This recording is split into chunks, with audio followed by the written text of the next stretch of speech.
Hello students, today you are learning how to find vertically opposite, corresponding and alternate angles from a pair of parallel lines. But before that you must know what are parallel lines. Parallel lines is a pair of lines which never intersect each other, which never meet each other, or which even if extended. If you see, when I extend these two lines in either direction, they will never meet or cut each other. So these two lines are parallel lines. So the definition of parallel lines is two lines are said to be parallel if they never intersect each other even if extended. And secondly, you must know about the transversal. What is a transversal? A transversal is a straight line, that cuts these two parallel lines. If I write these two lines as L1 and L2, naming A, B, C, D, and I name this one as PQ.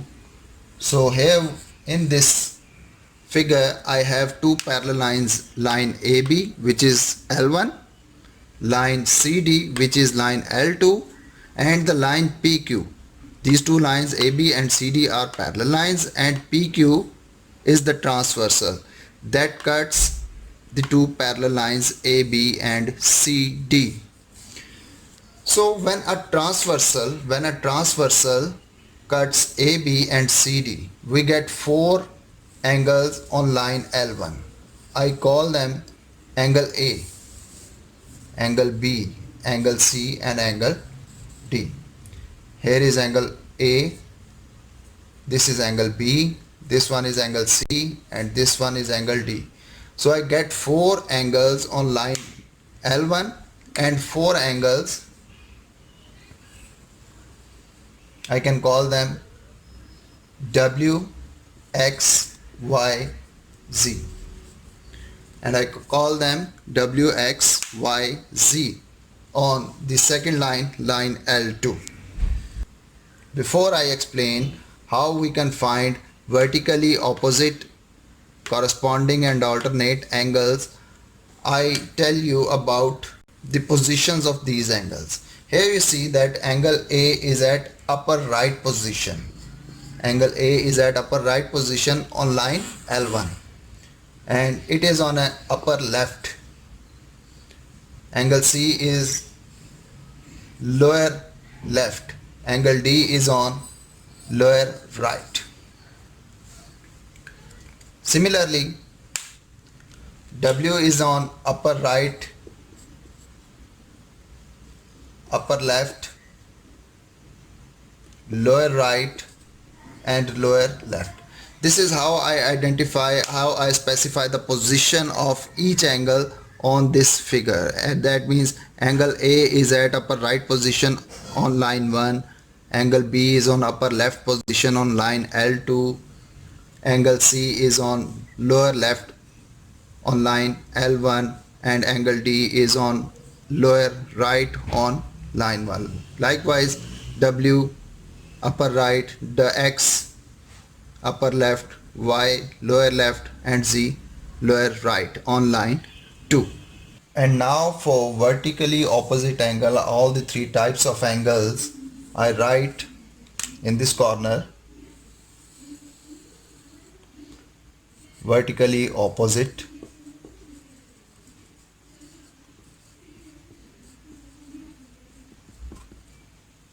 so the criteria for vertically opposite, I write the criteria first, that I can find vertically opposite angles on the same line,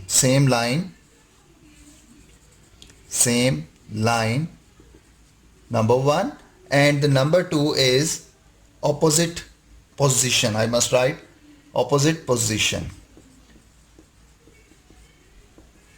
So if you see that for vertically opposite angles, I use the same line L1 and the angle opposite to A is C. But how I find using these two keywords, same line L1 and the opposite position, that means opposite of upper right, opposite of upper right is lower left. So the vertically opposite of A is C. This is one pair of vertically opposite angles.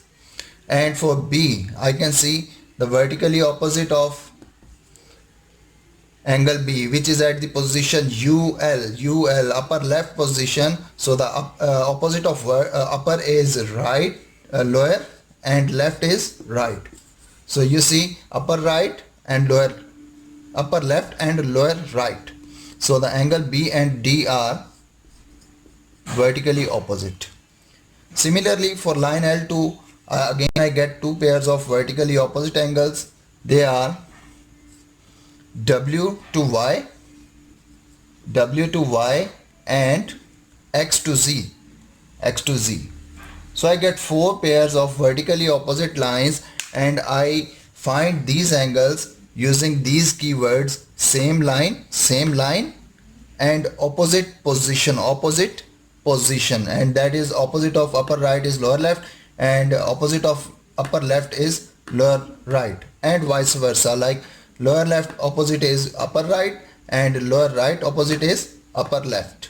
Now I find corresponding angles.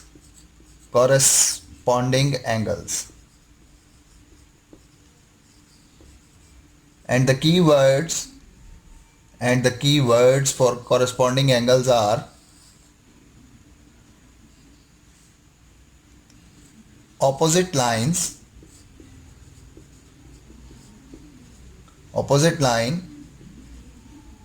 and same position. That means vertically opposite of angle A on line L1 can be found on line L2. That means opposite line but same position. So what position A is occupying here? A is occupying upper right position. So the upper right position on the line L2 is W. So I get one pair of corresponding angle AW. Similarly, for angle B, which is at upper left position on line L1, so its corresponding angle will be X, which is on the upper left position, just like angle B on line L1. So the corresponding angle of B is X. Similarly, the corresponding of C is Y and D is Z, because they are occupying the same position on the opposite lines. Now I find alternate angles.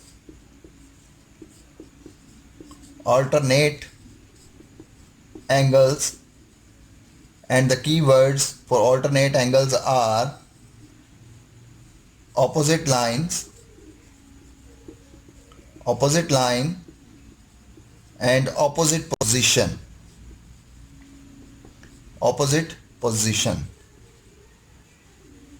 See, if I want to find vertically opposite of angle A, so I need to go for the second line. Opposite line means I need to go for the second line and with the opposite position of upper right. So if you see that vertically opposite of angle A at the position upper right is angle Y at the lower left position and on line 2. So I get one pair of alternate, not vertically opposite, that is AY is one pair of alternate angles. The second pair, B is at upper left, it's alternate angle with opposite position on line L2. Upper right, opposite position of upper right is lower right on line L2, that is angle Z, BZ. Similarly, for C I can write W, and for D I can write and for D I can write X. So these are the four pairs of alternate angles on the two parallel lines L1 and L2.